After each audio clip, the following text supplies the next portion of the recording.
78 வருஷத்துக்கு முன்னாடி இந்த நாடு ஆங்கிலேயர்களுடைய ஆட்சியில் இருந்தது. நமக்கு எதுவும் இல்லை, நம்ம எதுவும் பண்ண முடியாது. அவங்க பிரிட்டிஷ் அரசாங்கம் தான் நம்ம நாட்டை ஆண்டுட்டு இருந்தாங்க. இந்த நாட்டினுடைய அத்தனை செல்வங்களும் பிரிட்டிஷ் அரசாங்கத்துக்கு, இங்கிலாந்துக்கு போய்விட்டது. நம்ம அடிமைகளாக இருந்தோம்.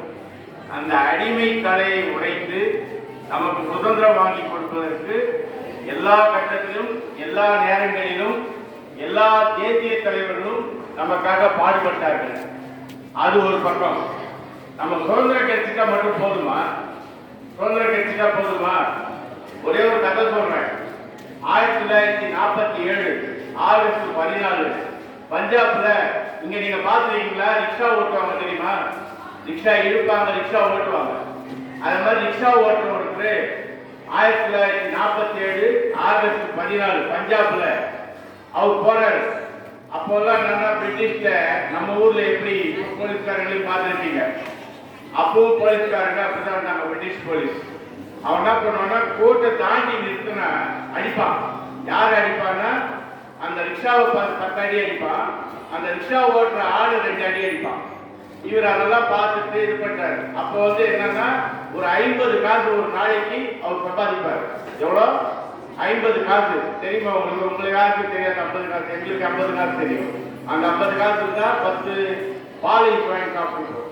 ஆனா அப்ப 50 காசு இருந்தா ஒரு நாளைக்கு ஒரு குடும்பத்தை வழிநடத்த முடியும். அதுதான் 50 காசு. அந்த 50 காசு தான் அவர் சம்பாதிச்சிருந்தார். அந்த 50 காசுல எல்லை கோட்டை தாண்டி, தெரியுமா என்ன எல்லை கோட்டுனா? எல்லோவா ஒரு கோடு இருக்கும். அதை தாண்டி நிறுத்தினா டிராபிக் வயலேஷன். அதனால பிரிட்டிஷ்காரன் என்ன பண்ணுவோம்னா, 50 பைசா ஃபைன் போட்டுருவோம், அதை வாங்கி போயிடுவோம். அது மாதிரி பல நாட்கள் பட்டினியா இருந்தாங்க. அவர் வண்டி ஓட்டிட்டு போயிட்டே இருக்காரு. அப்ப சொல்றாங்க, நாளையிலிருந்து ஒரு விடிவு காலம் கிடைச்சிடும். எல்லா இடத்துலையும் கூட்டம் கூட்டமா நிற்கிறாங்க, எல்லா பகுதியிலையும் கூட்டம் கூட்டமா நிற்கிறாங்க. இங்க கூட உங்க ஸ்கூல் இருக்கிறவங்க பெரிய பெரிய கூட்டம் நின்னாங்க.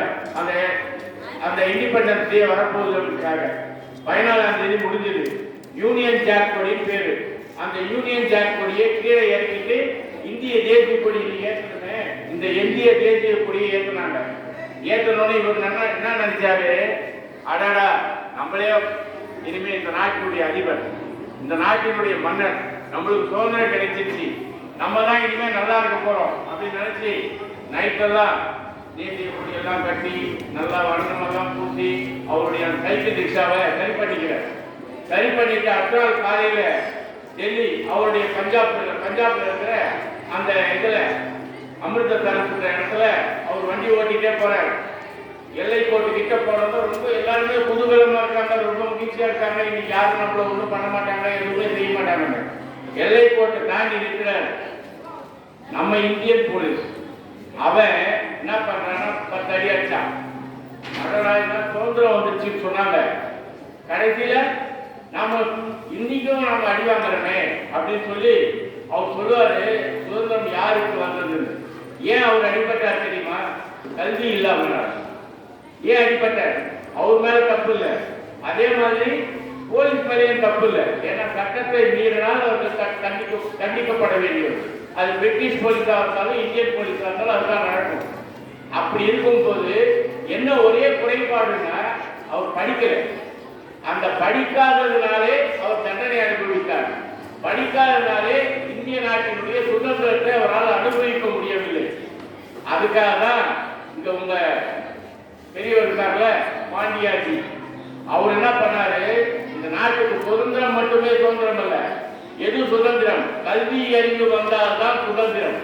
அப்பொழுதுதான் சுதந்திரத்தை நீங்க உணர முடியும் என்பதற்காகத்தான் எவ்வளவு வருஷத்துக்கு முன்னாடி இந்த பள்ளியை கட்டினார். இந்த பள்ளி அவர் அந்த பணத்தை வச்சு ஒரு இண்டஸ்ட்ரி ஆரம்பிச்சிருந்தாருன்னா இன்னைக்கு டாடா மாதிரியோ, பிர்லா மாதிரியோ, அதானி மாதிரியோ, அம்பானி மாதிரியோ இருக்கலாம்.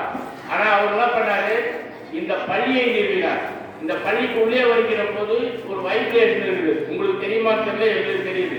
ஏன்னா இந்த பள்ளியில படித்த மாணவர்கள் 2 பேர் எங்க கூட இருக்காங்க. அவங்க சொல்லுவாங்க, இந்த பள்ளி நீரில்லா நெற்றி பால் அப்படின்னு தமிழ்ல உண்டு. அது என்னன்னா, நெற்றி இதா இருக்கக்கூடாது, வெற்றிடமா இருக்கக்கூடாது அப்படின்னு சொல்லி அந்த காலத்திலேயே பாடி வச்சாங்க, நீரில்லா நெற்றி பால். இங்க உள்ள வரும்போது விபூதியோ ஏதோ ஒரு என்பதாக இந்த பள்ளியிலே ஒரு ஒழுக்கம் இருந்தது. இந்த பள்ளியிலே நல்ல போதனைகள் செய்தார்கள். இன்னைக்கு நீங்கெல்லாம் படிப்பு மட்டுமே இல்லை, நீங்க படிங்க, படிப்பு வேண்டாம் சொல்ல, விளையாடுறீங்க, நல்லா விளையாடுறீங்க. அதே மாதிரி உங்களுடைய ஆசிரியர்கள் ஒழுக்கத்தை போதிக்கிறார்கள், அந்த ஒழுக்கத்தையும் கற்றுக்கொள்ளுங்கள். கல்வி, விளையாட்டு, ஒழுக்கம் இவையெல்லாம் இருந்தால் இந்த நாட்டினுடைய சுதந்திரம் இன்னும் மிளிரும் மேலேறும் என்று சொல்லி உங்களுக்கெல்லாம் வாழ்த்து சொல்லி விடைபெறுகிறேன். வணக்கம். ஒன்னு சொல்லணும், இங்க வந்ததுல இருந்து இதுக்கு முன்னாடியே வந்திருக்கோம், இப்பவும் வந்திருக்கேன். ஐயாவுடைய தமிழ் ரொம்ப பிரமாதமான தமிழ், அந்த குரல் வளம் ரொம்ப பிரமாதமான குரல் வளம். நீங்க கிரிக்கெட் வர்றீங்கன்னா ராமமூர்த்தி அப்படிலாம் ஜப்பார் அப்படிலாம் கேள்விப்பட்டிருக்கிறான் சின்ன வயசுல. அந்த மாதிரி ஒரு அழகான வர்ணனையை சொல்லுகிறார். அவர்கிட்ட இருந்து எப்படி ஒரு நிகழ்ச்சியை தொகுத்து வழங்க வேண்டும் என்பதை நீங்க எல்லாம் கற்றுக்கணும். கற்றுக்கிட்டீங்கன்னா நீங்க பல நிகழ்ச்சிகளை நடத்தக்கூடிய அந்த அறிவும் அந்த தன்னம்பிக்கையை பெறுவீர்கள். இவருக்கு என்னுடைய பாராட்டுக்கள். நன்றி.